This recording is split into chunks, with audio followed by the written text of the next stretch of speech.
And good afternoon, and welcome to the weekly update for week 14 of Episode Heresy, or if you want to phrase the call it this way, week 1 of Rite of the Nine event as we count down to the Edge of Fate DLC launch in roughly 2 months. I'll have a link in the description below to the live stream VOD that they did earlier this afternoon, so you can catch up on information as well as I'll be covering it in this video. But for those interested, I'll be live this evening over on Twitch, streaming what I can of the new Rite of the Nine content update with a few members of my clan, as well as talking about some of the things I've ever seen in the VOD. So if you want to come check out the stream and participate in the conversation, feel free to head on to my Twitch, link in the description below if you would like to do so. Alright, with that said, for any new person here, this is a weekly series where I go over all the updates for core playlists, dungeons, raids, etc. So if you want to see update each week with Destiny 2 for the foreseeable future, feel free to subscribe to the channel so you can get notified and like the video so more people can see it as they come out. Alright, with that said, let's go ahead and dive into our update, shall we? Starting off with our core playlist with the Vanguard. Our GM this week is the Warden of Nothing Strike. Keep in mind, not only do we have the new Cruel Mercy, the legendary weapon coming out this week, it's also the rotator for the the Lotus Eater Void Rocket Sidearm. So if you want to farm any of those weapons out this week, it's a good week to do so. Also, this week is the double reputation points for Gambit. So if you want to finish out your Gambit track, get the ornament for it, great time to get that out of the way. And then for Crucible, currently we have Rift, Hardware Mix, and Collision Slow Capture variant for our rotators. However, starting on Friday will be the first heavy metal event going over the weekend.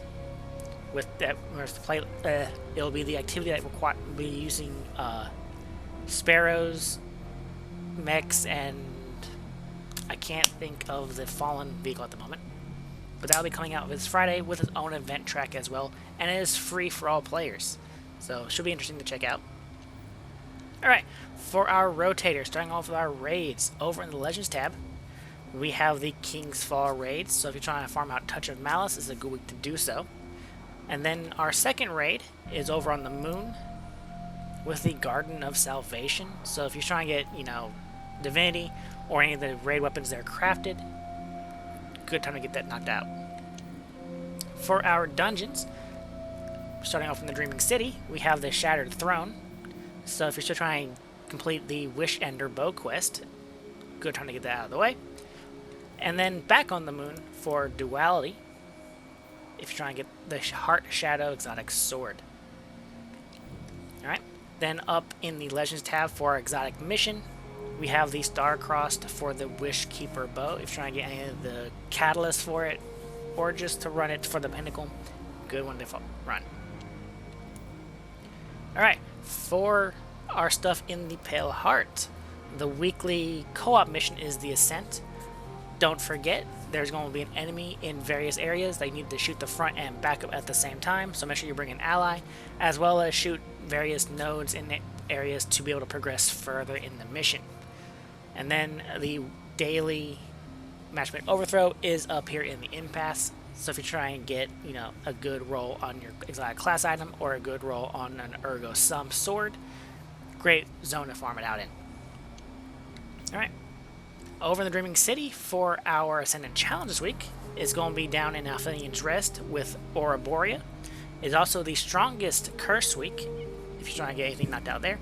So, great one to get completed. Now, for our weekly rotating Lost sectors, starting up on Neomuna/Neptune, we have the Gilded Precept with Barrier and Insolvable champions being the champions for today. And then for the rest of the week, and I'll have this in the pinned comment below so you can keep track of it. On Wednesday, it will be Thrillodrome at reset. And then on Thursday, we're going to jump to the Pale Heart with the Broken Deep. And then the Blooming Deep on Friday. Then on Saturday, we're going to jump over to Europa with Bunker E15. Then Perdition on Sunday. And then lastly, jumping to the Cosmodrome on Monday with Veil's Labyrinth. Once again, I'll have all those listed out in the pinned comment below so you can keep track of it. Alright, and then while we're also on Neomuna, the weekly terminal overload is over here in Zephyr Concourse, and the current daily Vex Incursion Zone is down here in Lemming Harbor.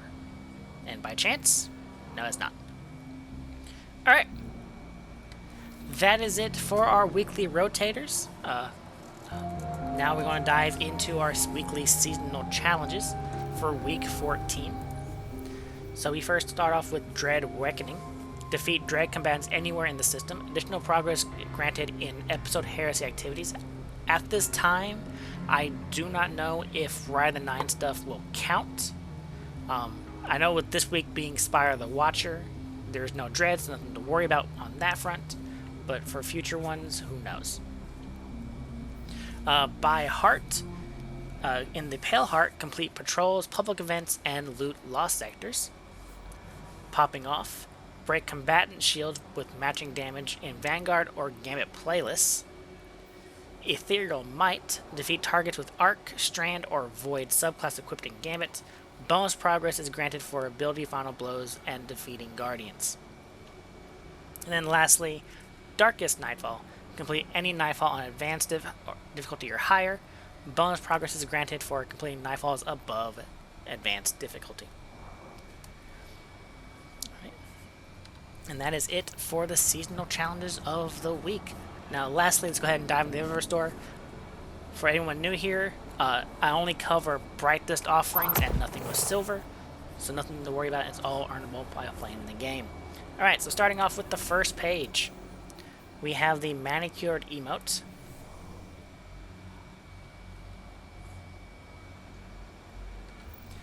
We have the Ratkin Ghost Shell.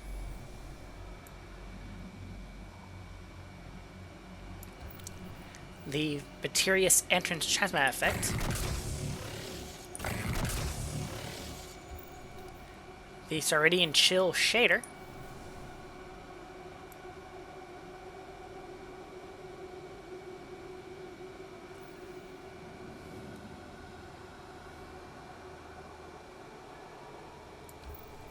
And the Copper Tone Patina shader.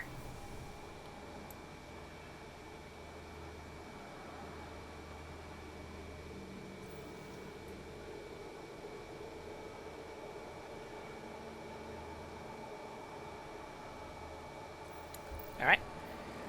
Down on the Brightest tab, we have the Rising Stars Dance multiplayer emote.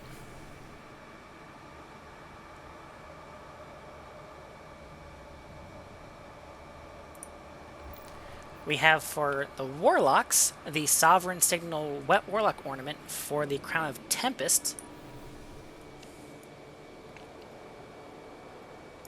Alright.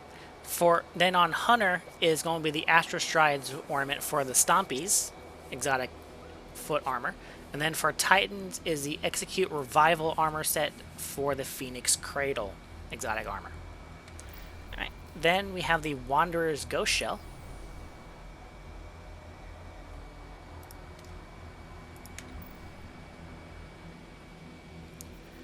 We have the Blight or Flight ship, based on the Witherhoard exotic. We have the Overpacked Sparrow.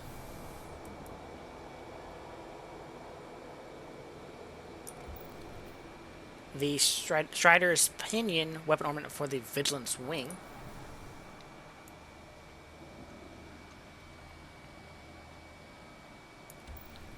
And the Explosive Projection for your Ghost. Alright, we then have the Verdigris shader.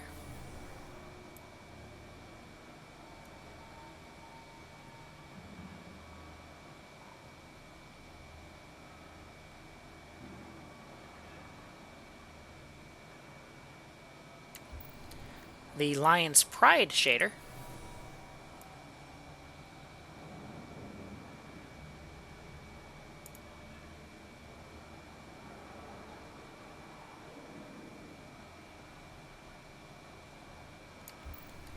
the Gamekeeper shader,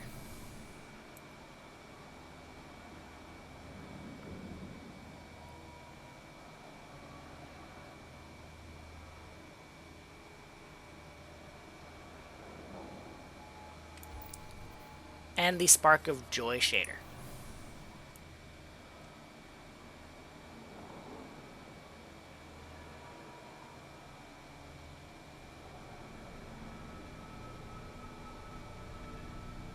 Alright. We then have the Illicit Transmat effect, the Twin Snake Transmat effect, and lastly, the Up in Smoke Transmat effect. Alright, and that is it for Week 14/Week 1 of Episode Heresy, or Rite of the Nine, however you want to see it. Don't forget, I'll be live this evening over on Twitch playing through what's available for Rite of the Nine, so if you want to come check it out, and as well as discuss what was revealed today for the Edge of Fate reveal trailer or stream, you're more than welcome to pop on over and do so. But I hope you have a wonderful week. Have a great first week of Rite of the Nine, and I'll see you soon. Goodbye.